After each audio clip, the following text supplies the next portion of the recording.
Eu convido a Marlis para nos auxiliar aqui nas perguntas e no encaminhamento das discussões. Hey, thank you very much, Evandro. Obrigado. Thank you all of Muito the obrigado. presenters for such an important presentation. You just Muito showed. obrigado por esta apresentação tão importante. Thank you for sharing this information para produzir maior informação em que é necessário na área. O que a gente vai fazer é passar a ronda de perguntas. A gente vai ler primeiro por Amarilis, Elizabeth, e se vocês têm alguma outra pergunta, a gente poderia fazê-la no chat, porque a gente vai ter mais tempo para isso. Então a gente vai começar. A pergunta vem do Robert e ele fala assim: gostaria de saber em que medida os impactos cumulativos levam em consideração os impactos indiretos, linha de transmissão e os mais óbvios, mas também tem mudanças no uso da terra e aí vai. Quais as implicações de aumentar a oferta de energia, etc. Obrigada, Marilis. Obrigado, Robert, pela pergunta. Muito boas apresentações dos colegas, foi bastante interessante, agradeço a oportunidade. Respondendo à pergunta, bastante pertinente também a questão dos impactos indiretos, não os mencionei, né? A gente tinha um tempo relativamente curto, mas era mais para mostrar um pouquinho do que é feito, né?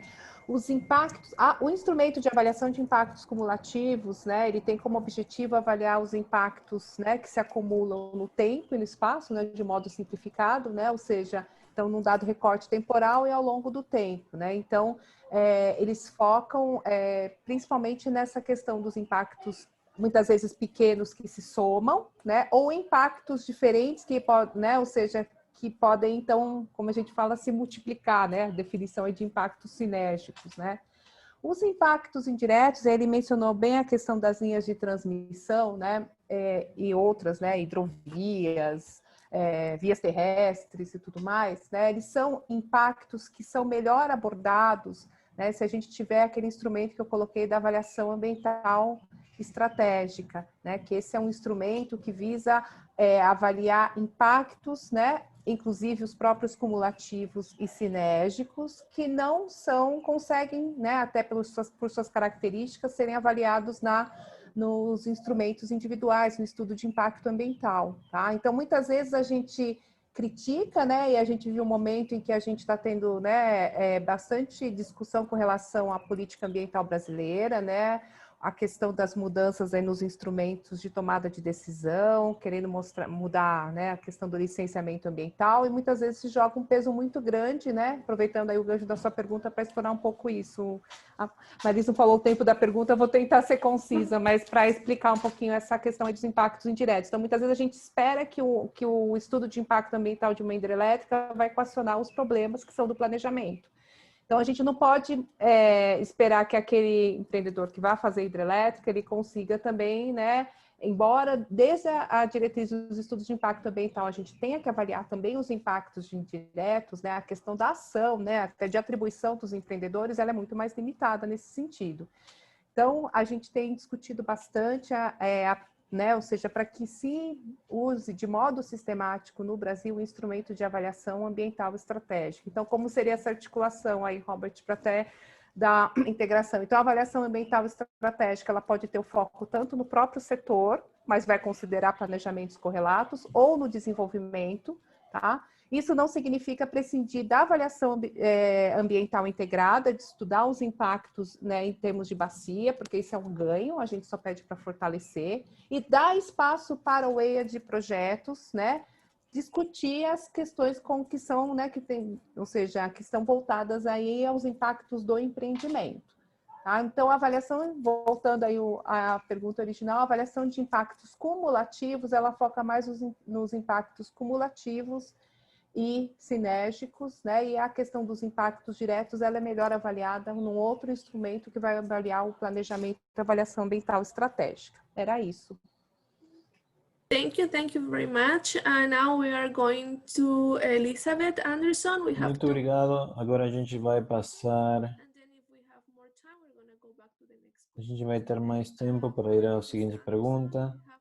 Para Elizabeth Anderson, a primeira pergunta provém de Simone.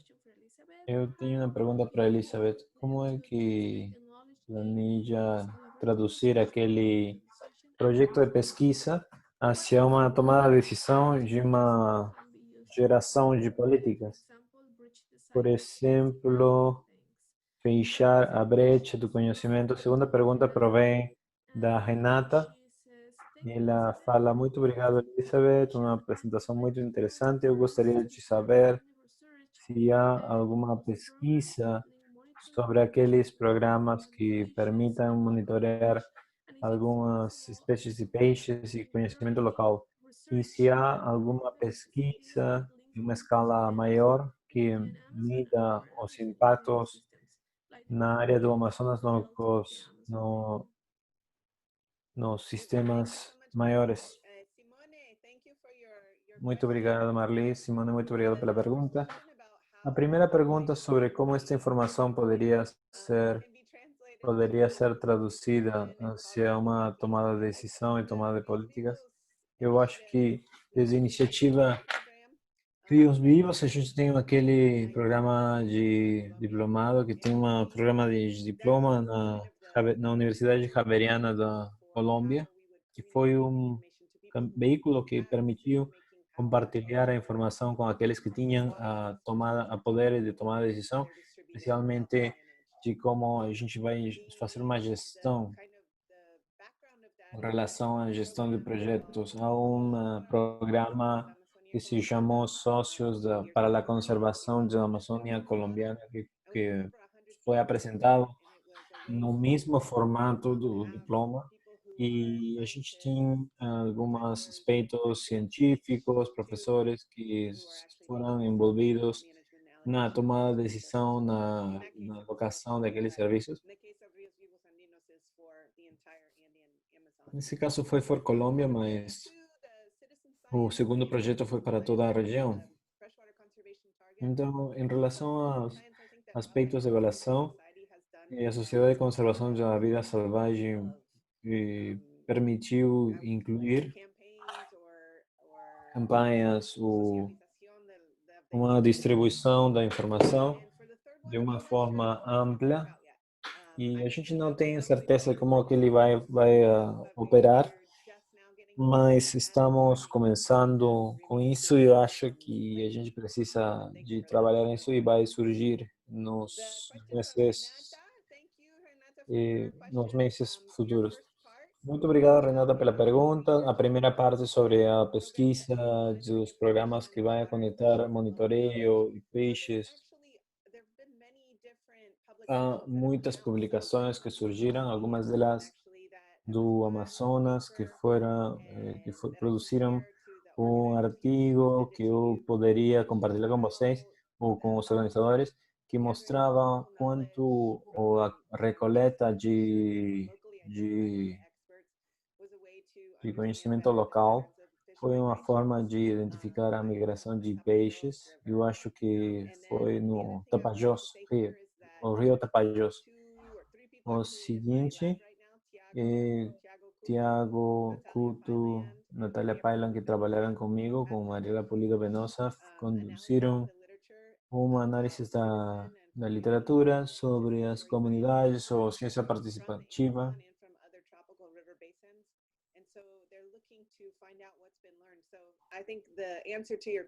Então, a resposta à pergunta será um artigo de revisão que provavelmente possa se publicar no próximo ano.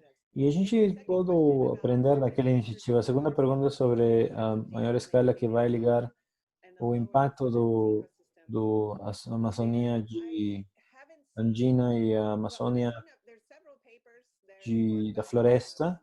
Bom, há um artigo que Eduardo Bachivesi e seu grupo de pesquisa produziram com relação aos impactos dos sedimentos, que eles tinham um índice, eu não posso lembrar quanto corrente abaixo eles analisaram, mas há muitas conexões que os sedimentos que saem da água fresca provêm do Amazonas, do áreas andinas, e aquele foi compartilhado numa história relatada na publicação, mas se vocês gostaram poderiam ter acesso àquele artigo.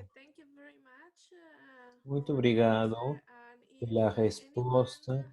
Temos uma pergunta da Carolina Doria. Ela fala: super didática sobre os impactos transfronteiriços. Você poderia deixar mais claro quais, na sua opinião, os instrumentos que podem ser utilizados para melhorar essa informação dos transfronterizos? Y después también a mí me gustaría poner una más sobre el tema y está relacionado un poco sobre el tema de lo que es gobernanza transfronteriza o gobernanza binacional. ¿De qué forma se podría avanzar más sabiendo que en estos momentos está en evaluación el tema de la represa Cachuela Esperanza y también de la represa nacional? ¿Cómo se podría un poco preparar a las comunidades o qué es lo que as necesitaría comunidades, o que precisaria a gente fazer para poder dar mais voz e trabalhar mais no que é a governança ambiental transfronteiriça? Obrigada.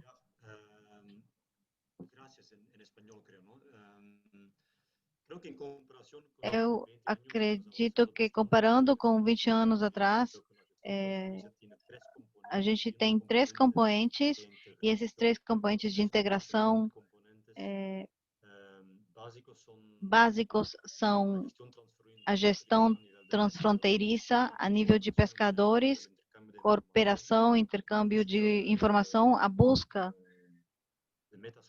de objetivos comuns, depois a cooperação de pesquisa. Com este componente a gente já avançou muito, a gente está trabalhando com o IRD, com Carolina, com Henrique Miranda, um quadro de cooperação muito forte. Isso a gente espera que a gente possa avançar mais. E o terceiro componente são os atores públicos. Se a gente não evitar a simetria entre países em legislação pesqueira, a gente não vai avançar muito. Eu acho que se a gente conseguir avançar os 3 componentes da gestão transfronteiriça, a gente vai conseguir unir esses 3 atores de dos países, a gente vai conseguir atingir uma gestão transfronteiriça mais eficiente, que vá além dos intentos das tentativas que a gente teve até agora. Tem um caminho longo por andar, mas a gente está no bom caminho.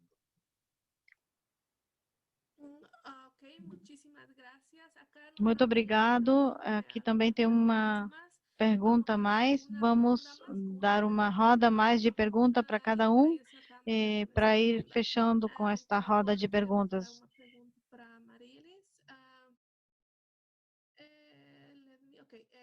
A pergunta é do Philip Fernside, and ele fala assim: quais são os serviços ecossistêmicos que analisou no Thales Pires, essencialmente os serviços do tipo de regulação? Prazer, Felipe.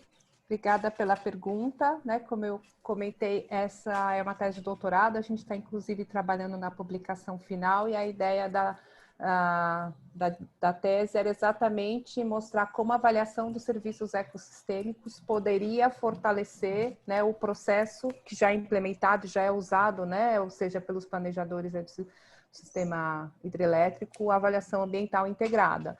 Então, uma primeira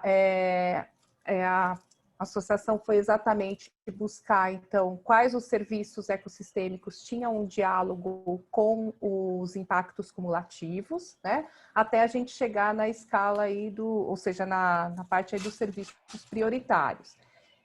Especificamente quanto aos de regulação que você me perguntou, tanto o serviço aí de regulação do clima, de qualidade do ar e os de fluxo de água foram serviços de regulação que foram os que têm maior relação com os impactos cumulativos do empreendimento. E depois a rodada, com relação aí, a gente fez entrevista com os beneficiários, então, com a população, né, para identificar então aqueles prioritários, e daí então os serviços prioritários de regulação ficaram os serviços de regulação de fluxo de água e os serviços de regulação do clima, né? E é o mesmo raciocínio aí, então foi feito aí para os demais serviços ecossistêmicos também. Então, espero ter respondido, se não fico aí à disposição. Ok, obrigada, Marelis. Agora vamos passar para a pergunta para a Elizabeth. Carolina Arrantes, she asked an interesting question. It says, thanks for sharing your work. All the three were very interesting. So, Muito obrigado por compartilhar seu trabalho. Você poderia explicar um pouco mais sobre os peixes migratórios e aquela aplicação onde a dada se coleta e quais são os retos e oportunidades? Muito obrigado, Carolina, pela pergunta. Eu acho que as peixes migratórias, aquele é um projeto com um esforço de muitas pessoas, como Carolina Doria, que está envolvida naquele projeto, e outras pessoas aqui também. A locação onde os dados são coletados, baseados na parceria sobre a Wildlife e as organizações que têm esforços ativos em diferentes partes do Amazonas. Então, a gente começou com 9 áreas, mas aquele foi expandido. Alguns exemplos são o Mabiruá, que foi muito ativo. Eles têm alguns registros interessantes. Porto Velho, onde a Carolina Dário está muito ativa no Brasil. Santorém, na nossa região, que tem alguma coleta de informação. E no Peru, Cochacacho, Porto Bermúdez, arredor da cidade do Iquitos, em Nauta. E agora, no Colômbia e Equador, áreas arredor de Porto Marinho, Tércia e na bacia do Napo River, do Rio Napo e na Bolívia também. Eu acho que sua pergunta sobre como é que a gente vai recoletar a data se baseia nos registros do app, mas há milhares de registros feitos, alguns retos, alguns dos resultados preliminares são analisados pelo Thiago Couto e o Sebastião Felper, liderando um esforço para tratar de entender quais são os padrões dos dados. E eu acho que nós sentimos que precisamos um estudo onde uma quantidade de informação é limitada para... Como a gente acumula mais informação, a gente poderia falar mais dos padrões migratórios. Em termos de oportunidades e retos, eu gostaria que uma coisa que foi uma oportunidade foi que muitos dos pescadores que utilizaram o aplicativo, eu gostaria de saber o que a gente pescava e como que eles chamavam aqueles peixes localmente. Em alguns lugares chamaram fasaco, não sei como se chama em Brasil, mas os pescadores lhe chamam de uma forma, eles queriam aprender como que eles chamavam o mesmo peixe nas outras regiões do Amazonas. Então, eles tinham aquele interesse de conhecer as experiências de outros colegas, mas isso foi muito único daquele projeto. Um dos retos em relação à pandemia do Covid, como vocês estão conscientes disso, e muito do projeto foi posto em pausa. Há uma oportunidade para conectar pelas ferramentas virtuais, mas não é o mesmo. Meu laboratório antecipou, tomaram muitas viagens para conhecer muitas comunidades ao longo de um ano, mas infelizmente aquela estratégia teve que se paralisar e provavelmente aconteça no 2021. E outras poderiam ser estratégias de adoção de tecnologia. Um grupo que tem trabalhado naquela iniciativa de como a gente utiliza o aplicativo e o que a gente poderia melhorar em relação à tecnologia de conservação. Mas vocês têm informações de contato e se precisam de alguma resposta adicional, eu estarei complacido de responder. Muito obrigado pelas respostas. E a gente vai agora a passar para Paul Van Damme com a última pergunta. Ele tem uma pergunta de Caroline.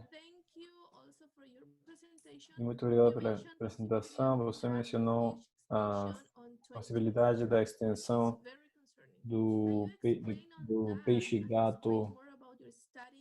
Você explicou algumas das suas conclusões do seu estudo e as conclusões daquele processo, mas como é que poderia implementar aquilo de uma forma mais...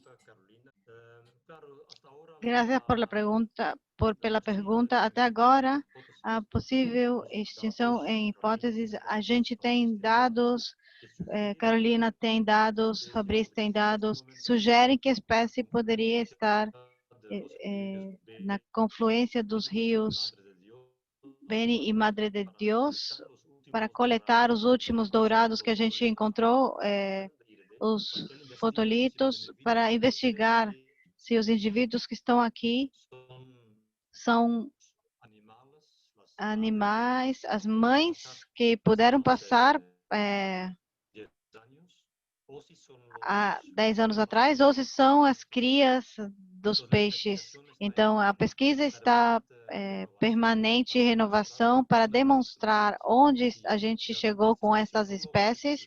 Se a espécie não conseguir se reproduzir e a cria não consegue sobreviver na Bolívia, acabando o ciclo de vida na Bolívia, a espécie se extingue, como a gente tem os dados dos pescadores. Mas se as crias dos indivíduos que puderam passar as represas antes da construção puderem se reproduzir na Bolívia e acabar o ciclo de vida, neste caso pode ser que a espécie tenha ainda uma probabilidade de supervivência na bacia Madeira.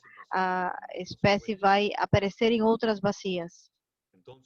Então, temos muitas perguntas para resolver, e aqui também a cooperação entre os grupos do Brasil e do Peru, da Bolívia e a França são essenciais para dar as respostas definitivas, tomara muito pronto.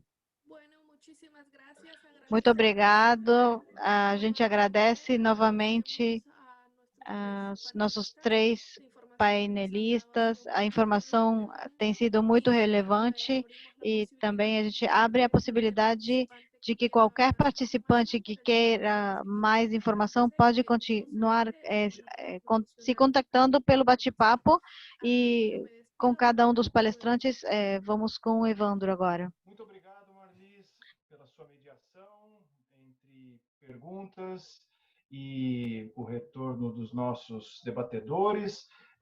Acho que tivemos aqui, a partir da experiência que a Maria Elizabeth e o Paul Van Damme trouxeram, nós tivemos relatos de trabalhos importantes que envolvem lacunas de conhecimento e tomada de decisão relacionadas a empreendimentos hidrelétricos na Amazônia. E, para além disso, também são trabalhos que contam qual é a agenda de pesquisa, que posicionam quais são os temas importantes que constroem as agendas de pesquisa e agendas de intervenção necessárias para os próximos estudos sobre esta nossa tão importante região. Eu novamente agradeço a vocês, a Maria Elizabeth e o Paul Van Damme, pela presença nesta tarde. Agradeço também a todos que estiveram conosco, as pessoas que fizeram as suas perguntas, a Marlis, que nos auxiliou, e um agradecimento também especial à Carolina Doria, que esteve aqui no nosso suporte também e na organização do evento. Agradeço também o convite para atuar como moderador deste 5º painel. Muito obrigado.